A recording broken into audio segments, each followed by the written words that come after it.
নমস্কার বন্ধুরা, শাহ টকিজে আপনাদের সকলকে স্বাগত। আমি আকাশা। এখন আমরা সালার, প্রশান্ত নীলের নতুন সিনেমা সালারের কিন্তু রিভিউ করব। তার আগে সবাইকে বড়দিনের অনেক অনেক শুভেচ্ছা রইল।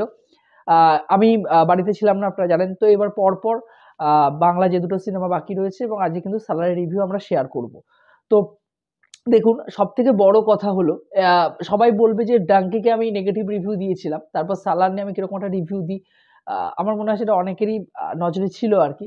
কিন্তু বিশ্বাস করুন, এই সিনেমাটা দুর্দান্ত একটা সিনেমা হয় এবং সাউথ ইন্ডিয়ান সিনেমার যে ঘরানা আর কি, সেই ঘরানায় কিন্তু এই সিনেমাটা একটা দুর্দান্ত কিন্তু একটা পারফরমেন্স দিয়েছে। এবং প্রশান্ত নীলের যখন প্রথম ট্রেলারটা রিলিজ করেছিল, আমরা বলেছিলাম যে ট্রেলারটার মধ্যে কিন্তু দম নেই।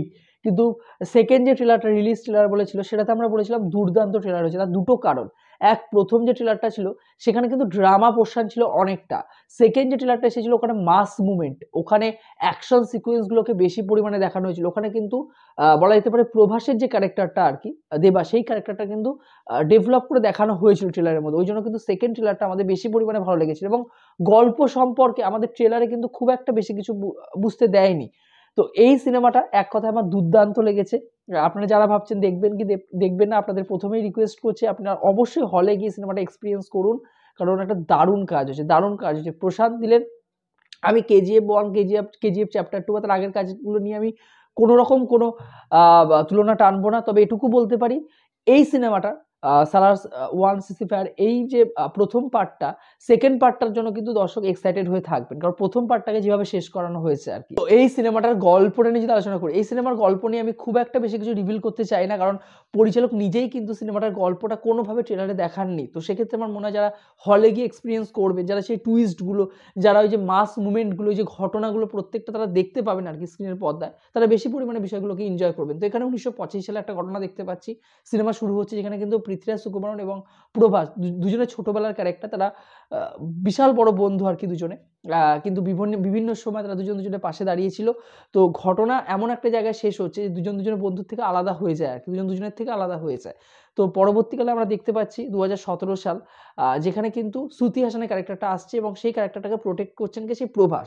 কিন্তু প্রভাসের সাথে তার 7 বছর আগে 2010 সালে এবং তারও কিছুটা আগে আর কি, খানসার বলে একটা জায়গা, যে জায়গাটা বলতে পারে ভারতের মানচিত্র থেকে একদমই বাইরে রয়েছে। এবং সেই খানসারে একটা বড় একটা ইতিহাস রয়েছে। সেই ইতিহাসের সাথে কিভাবে শ্রুতি হাসানের ক্যারেক্টারটা কানেক্ট রয়েছে, কিভাবে প্রভাসের ক্যারেক্টারটা কানেক্ট রয়েছে, কিভাবে পৃথ্বীরাজ সুকুমারের ক্যারেক্টারটা কানেক্ট রয়েছে, এবং গোটা ঘটনাটা শেষ অবধি কোন পর্যায়ে গিয়ে দাঁড়াবে আর কি, সেটা জানার জন্য আপনাদের কিন্তু হলে গিয়ে সালা সিনেমাটা দেখে আসতে হবে। এখানে অনেক কটা টুইস্ট রয়েছে, বিশেষ করে শেষ যে টুইস্টটা রয়েছে এটা দারুণ।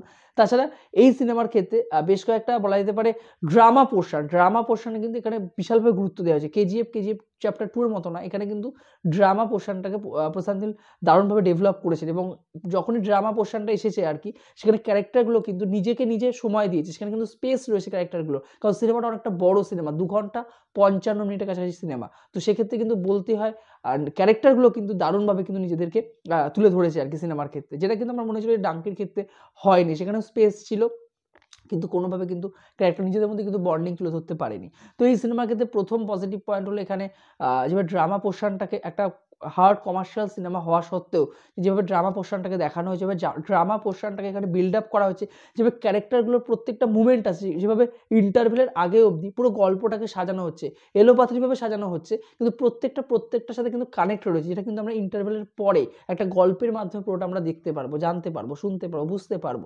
সেই পুরো বিষয়টা কিন্তু দারুণভাবে এখানে তৈরি করা হয়েছে। তো সেটা আমার সত্যি বলছি দুর্দান্ত লেগেছে। এখানে প্রভাসের ক্যারেক্টারটা যদি বলি, তার ক্যারেক্টারটা কিন্তু দারুণভাবে তুলে ধরা হয়েছে। প্রভাসকে বলিউড সেভাবে কোনোদিন কিন্তু ইউজ করতে পারেনি, কিন্তু আমাদের প্রশান্ত নীল কিন্তু সেই যে সুপারস্টারদেরকে কাজে লাগাতে পারেন, সেটা কিন্তু আবার তিনি প্রমাণ করে ছেড়েছেন। এবং যে মাস মুভমেন্টগুলো দরকার ছিল, যেখানে অ্যাকশন সিকোয়েন্সগুলো দরকার ছিল, যেখানে অ্যাকশন সিনগুলো তুলে ধরার দরকার ছিল, প্রত্যেকটা জায়গায় কিন্তু প্রভাসকে ইউজ করা হয়েছে। এবং যেখানে তার ক্যারেক্টারটা বিল্ড আপ দরকার ছিল, যেখানে তার মায়ের সাথে সম্পর্ক গড়ে ওঠার দরকার ছিল, যেখানে তার বন্ধুর সাথে একটা সম্পর্ক দেখানোর জায়গা ছিল, তো সমস্ত কিছুকে কিন্তু এখানে দারুণভাবে ডেভেলপ করা হয়েছে।